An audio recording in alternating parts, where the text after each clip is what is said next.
to this very special episode of Freshly Squeezed. Traditionally your source for juice, news, and info, squeezed fresh right from the grove.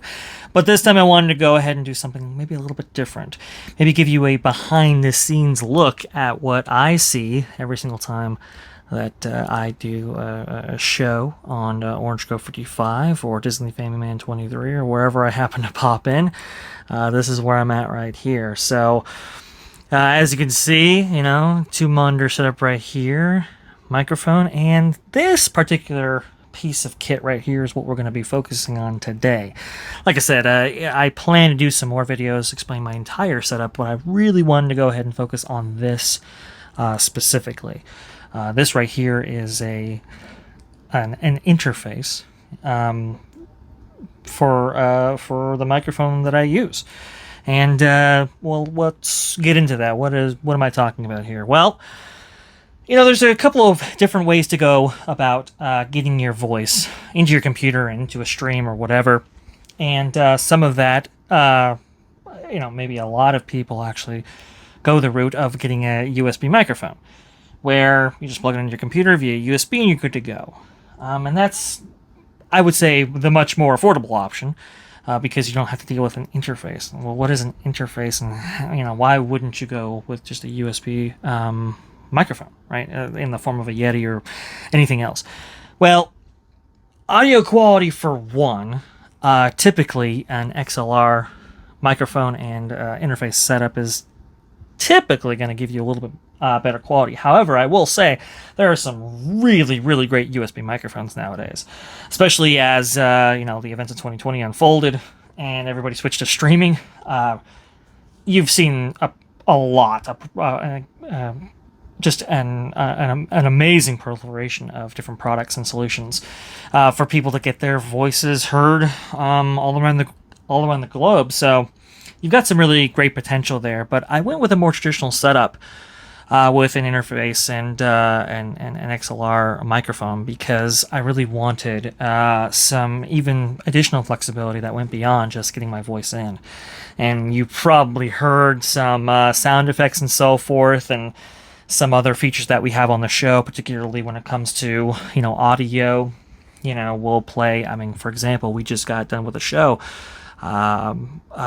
Playing the we featured the podcast with Jim Hill and Len Testa, the Disney Dish podcast, and the way we were able to feature that audio in the show is, well, it's right through here, and I'll explain it all to you very, very shortly. But to just give you some more clarity as to why maybe this method might be the way to go is, well, quality for one, flexibility for another. And with this particular unit, this afforded me a lot of different things that I thought were really going to be crucial in my setup going forward. So I'll go ahead and explain those real fast. So first of all, you've got a Rode pod mic right here, and that's, obviously, your voice is going to go through that, and it's really important to get the best quality out of that. And, you could go with cheaper interfaces in order to make that happen, right? In order to make that analog XLR connection that you see right behind there, if the camera will focus, right there. And to get that into a format which is going to be able to be, recognized by your computer as a digital line of code, well, you need an interface type setup in order to make that happen. And yes, there are cheaper alternatives to make that happen, but to be honest, it's I needed more flexibility out of it. I really, really did, and I'll show you a little bit of that now. So when you have your XLR microphone, like the Rode Pod mic right here, which is honestly a great mic, it's a very affordable option, only like $100, which in the context of XLR microphones, that is on the cheaper side.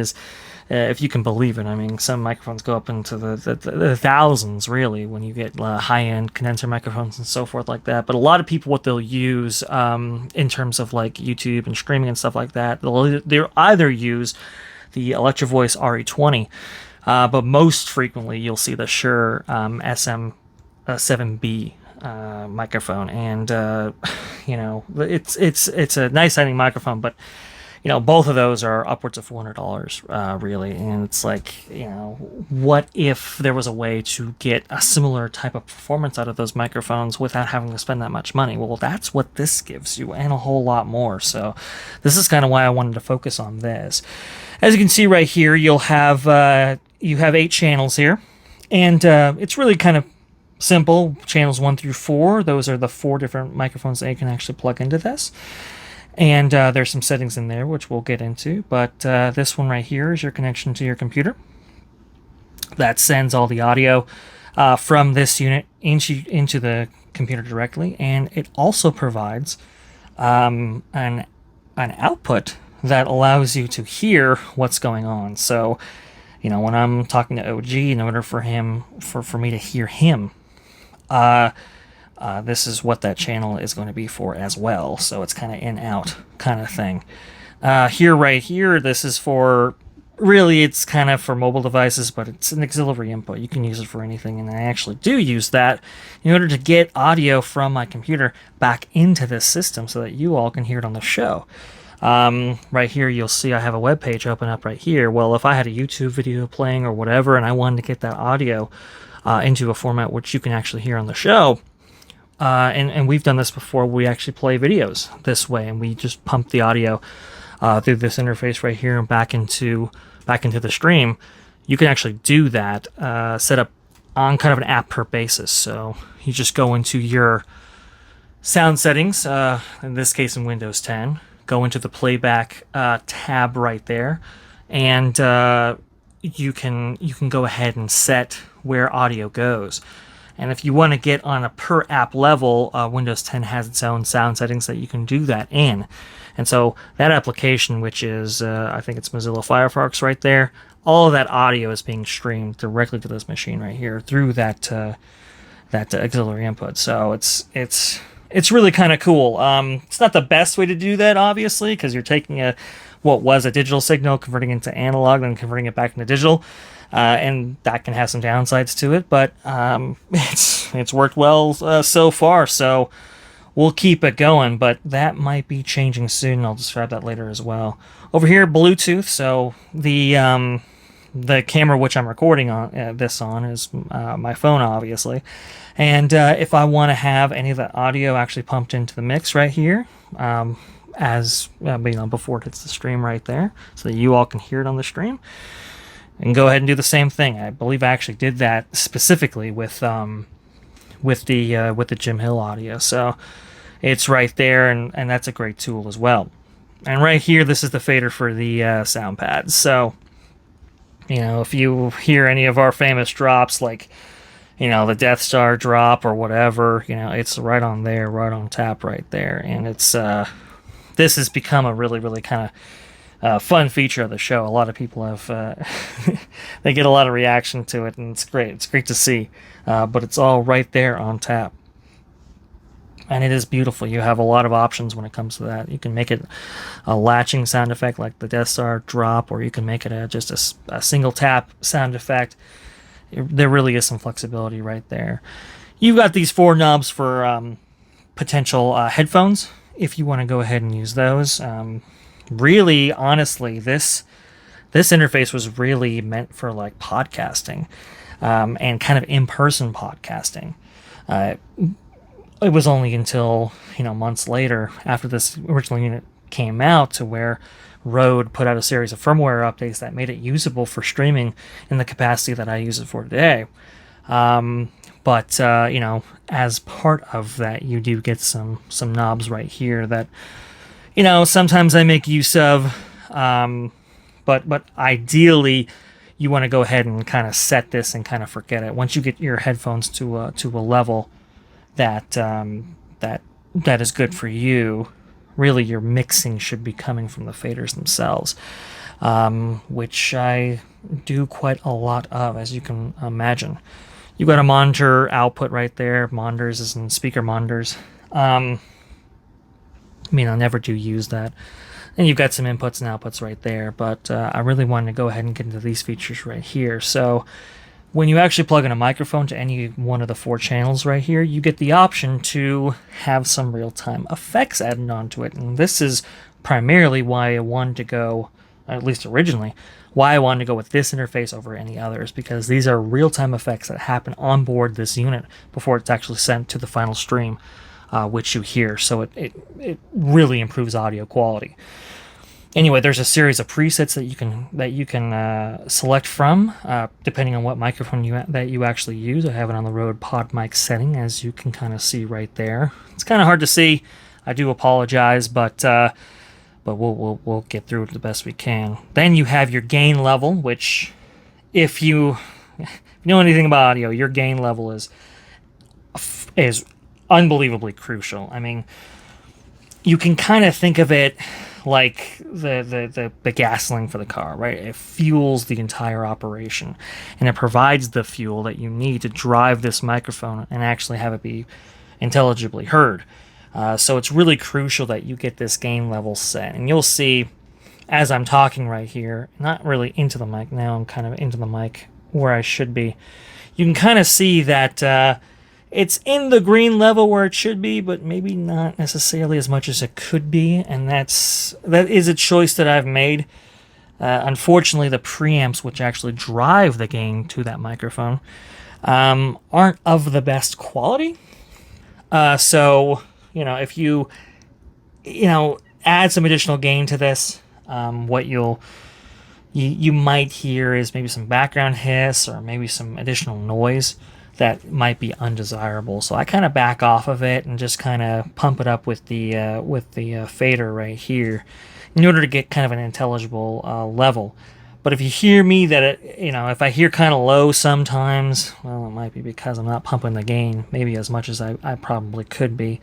But it's a balance, and I don't like to touch this too much, but there it is right there for you. It's fundamental for any interface to have a gain control, and this unit, I will say, does pretty well. The preamps could be better, which, we'll get into shortly. But that's your level right there. But here's really, this is really why I purchased this unit specifically. It's the onboard audio processing to really take whatever microphone that I plugged into it and really give it that radio broadcast type quality. This is really essential to that operation. And here you'll have 5 settings that you can set as far as the audio processing. You got your high pass filter right here. High pass filter is kind of simple. It's any sounds that are emanating from either yourself or your room or whatever past a certain frequency level. So under a certain frequency threshold, you can kind of lop those off and ensure that they won't actually be picked up by the interface itself and be sent to the stream. So let's say you had an air conditioning running and you had this kind of resonant frequency in the background, maybe at like a 60 or 80 hertz, you can go ahead and lop that off. Right now I actually do use this, but only to a certain point. I don't go crazy with it. You can kind of affect some things in some bad ways if you go overboard. Really, you want to use this when you need it, or at least the more aggressive options for it. But it can be really, really crucial to use this with. I know for myself, we live in Arizona. Sometimes I do like to have that AC pumping, but I don't want viewers to hear it, and this is crucial in actually making that something that is pleasurable to listen to on the back end. They'll say that. But it's interesting, though. You'll see channel 4 here. I actually have this setting a little bit higher.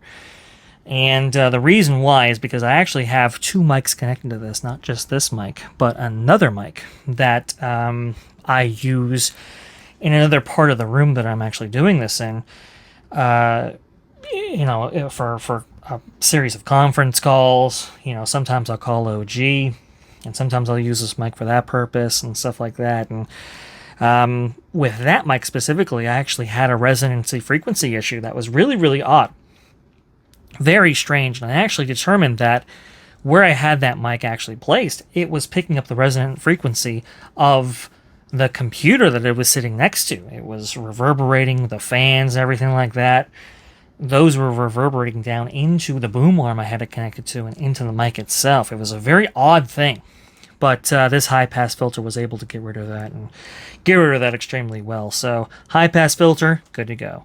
Sorry about that. Let's go ahead and get on to the other stuff right here. The noise gate. This is crucial. So a noise gate is simply, it's a gate for the audio, for the microphone input, that will open and close based on what is actually coming into it. And so past a certain threshold, that gate will open, and under a certain threshold, it'll close again. What do I mean by that? Well, let's say you wanted your mic to pick up, what you were directly speaking into it, but you didn't want to pick up all the ambient room noise. Maybe you had a noisy environment where there was like some lawnmower outside or something like that, and you didn't want that to be picked up while you weren't speaking. Well, that's what a noise gate is actually for.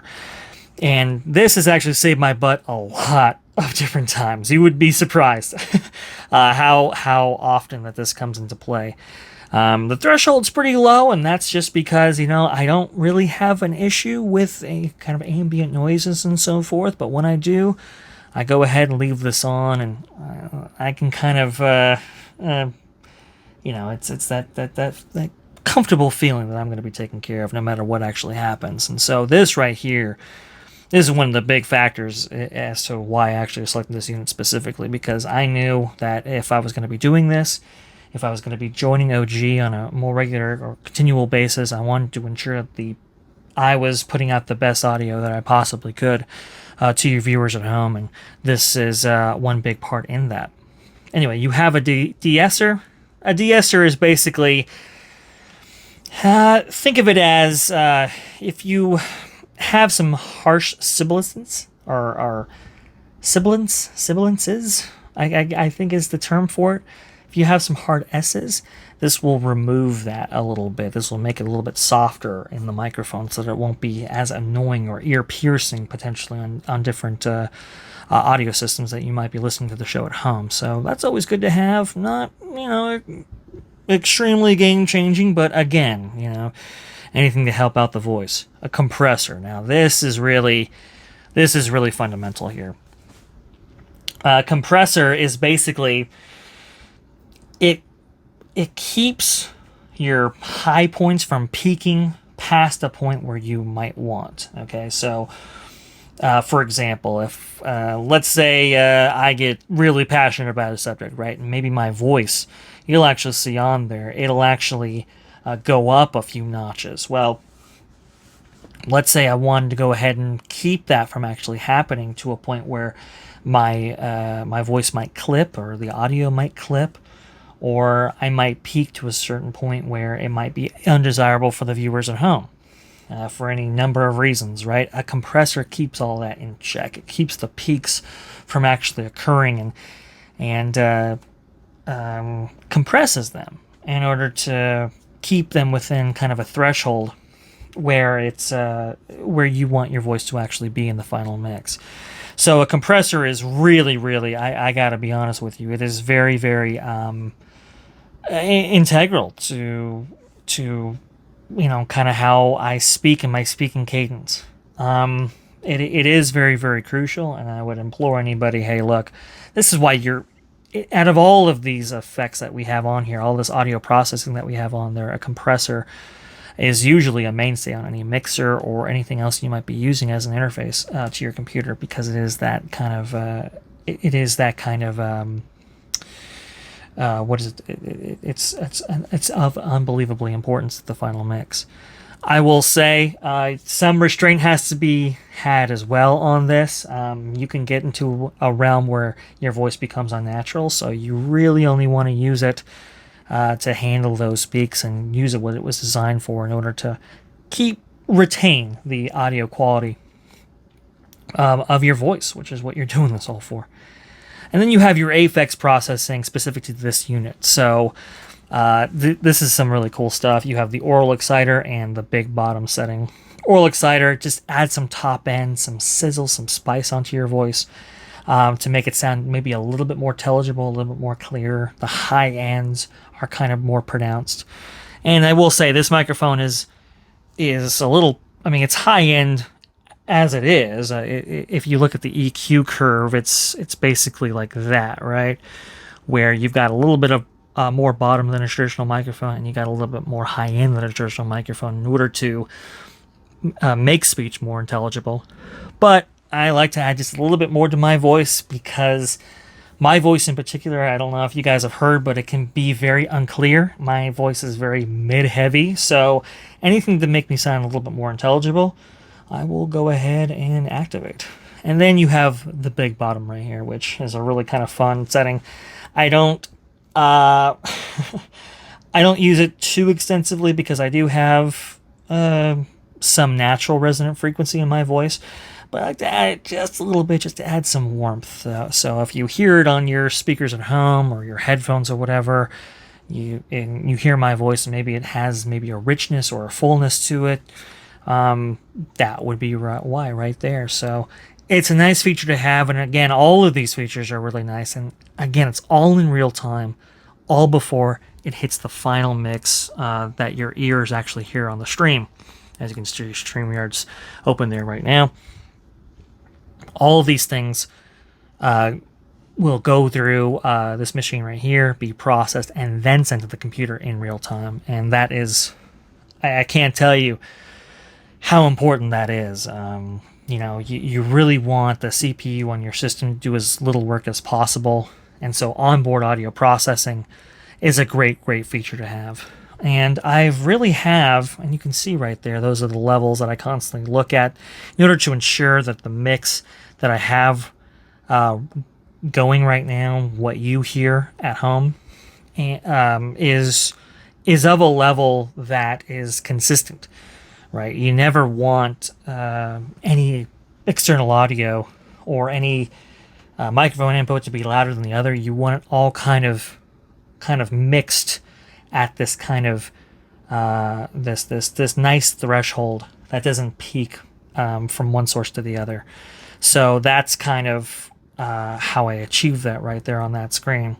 I'll even use this too in order to mix the fellas, in order to mix George or Disney Family Man 23, and even OrangeGrove55 himself, OG, in order to ensure that they're at a listening level that is